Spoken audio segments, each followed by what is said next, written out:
Moving on is hard for Democrats. The face in the mirror for them is frowning over losing a presidential election. Here's former Democratic Congressman Tim Ryan of Ohio. These fundraisers are burnt. They're really pissed now. And the damage that the 2024 campaign has done, the damage that this decade has done to to be a Democrat, people want to trust us. I can't hear anything. Oh boy. Okay. So we had James Carville's voice under Tim Ryan's face. I'm learning from the team now what went wrong there. Let's move on. Nearly a month after Election Day, the Harris campaign is still sending emails asking donors for cash. Kamala Harris's campaign, as you know, spent $1.5 billion in 15 weeks. There are countries on the planet that can't do that. Those emails notably don't mention the campaign's reported current debt. Former Clinton advisor James Carville now voice and face together. Watch. These fundraisers are burnt. They're really pissed now. And the damage that the 2024 campaign has done, the damage that this decade has done to the Democratic brand is almost unfathomable. Almost unfathomable. Well, maybe some people needed to hear that twice with the right face. One headline, Democrats try to figure out where they go from here. Here's a quote. Every aspect of the Democrats' political project, who will lead the party, how they will counter Trump, and what adjustments they need to make to ensure a defeat like November's does not get repeated, all of it is in flux. Power panel Cassie Smedile, Coign vice president and former RNC deputy communications director, and Fred Hicks, Hicks Evaluation Group founder and president. Great to see you both. Look, we're beyond the point where we want to look back, Fred, and try and figure out what happened and all of that. Moving forward is important, and that means all hands on deck. Are people who vote with Democrats ready to help move this country forward? Well, I believe so. But, in order to move forward, you do have to understand what happened.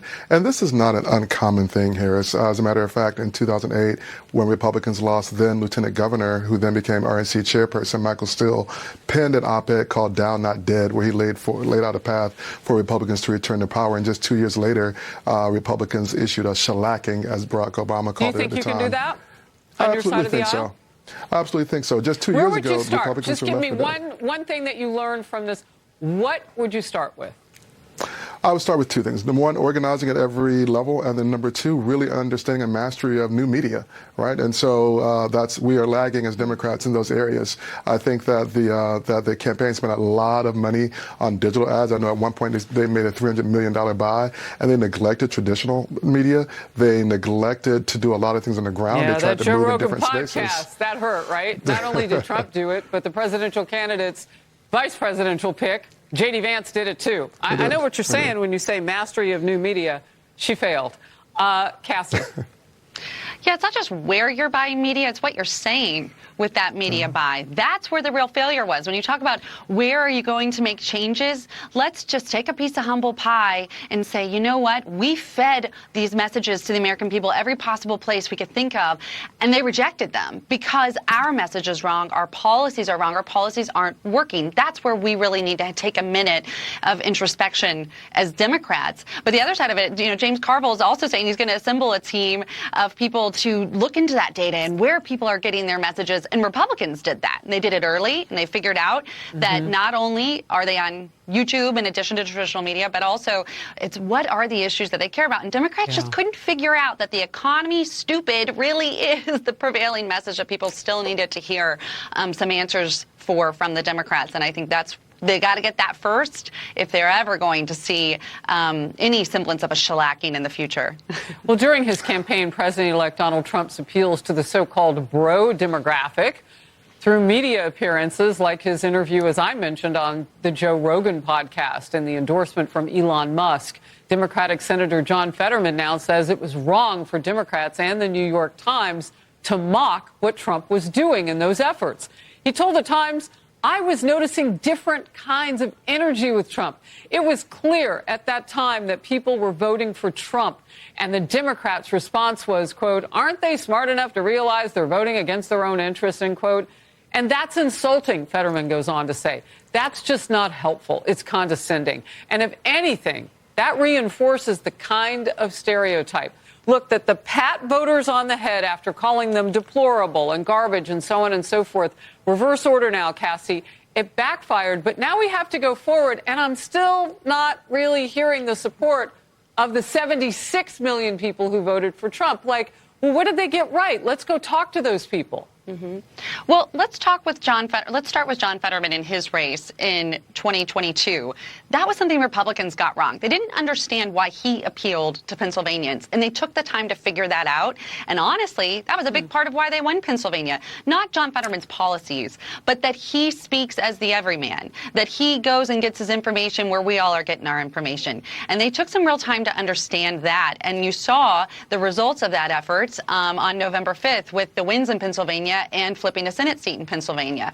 And then you broaden that nationally, whether it's going on Joe Rogan or Theo Vaughn. It's this all-of-the-above strategy of not just meeting people where they are, but talking about the issues in ways that matter and not saying, you don't know what you're talking about, the economy's great, as people are trying to figure out how they can afford their groceries. And they never just conceded that point. Democrats didn't.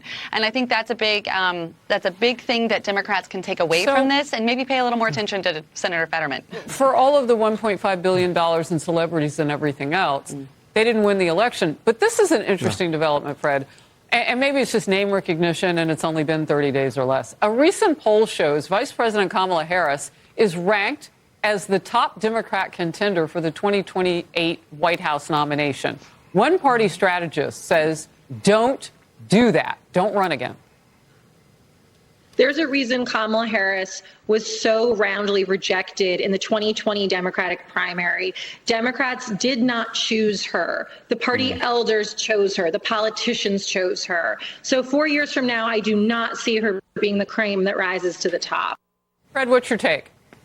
So I think this is an early poll. I think that she will do to name ID. And honestly, many Democrats do not view this loss as being solely her responsibility, her fault. I mean, she was really running as part of a ticket that was unpopular, and that was why President Biden decided not to run for re-election. I do think those numbers will shift as things move on. There are other people who are not on that list who will emerge. And I just remind our viewers that politics is a pendulum. It was just 2 years ago that Donald Trump was a pariah, that Democrats, held the Senate after we were expected to lose it. Wait a minute, stop. It was like 3 weeks ago, 4 weeks ago, right before the election, that Democrats were saying he was Hitler, he was a Nazi. Come on. Well, what I'm saying is and Trump rebounded from 2 years ago to 76 million votes. And so I think there is a pathway. It's not what I'm thinking that the vice president should do 4 years from now, but I think that what I'm saying is that over the next 18 months, we're going to see a lot of things happen. And as we continue to talk about this, the pendulum will swing, as right now the Republicans have a very narrow majority in the House. And I think we're going to see a lot happen as the Trump agenda rolls out. So, it's interesting because we do see that when a president has bicameral majority, Senate and the House, sometimes it will swing one way or the other again and again during a 4 or an 8 year term. I would say this, where I started with you is where I think the American people that I've been traveling across the country in the last 10 days have been telling me they are. What are you going to do differently? And can you all get together on Capitol Hill when that choice happens that they just voted for? Great to see you both. Yeah. Thank you very much. Mexican drug cartels. Now, see, this is where I thought Fred Hicks was going to say we'd start with the border if we could, move forward again. He didn't say that, though. Mexican drug cartels are poisoning our nation, killing our citizens. President-elect Trump's incoming border czar says the new administration may take a powerful and unprecedented step to end what you see happening. And the reaction keeps coming after President Biden broke his promise, lied, and then pardoned his son, Hunter. We talk about putting the finger on the scales of justice, but what's really happened is that under this administration, they have tossed out the scales of justice and gotten rid of our constitutional republic's rule of law.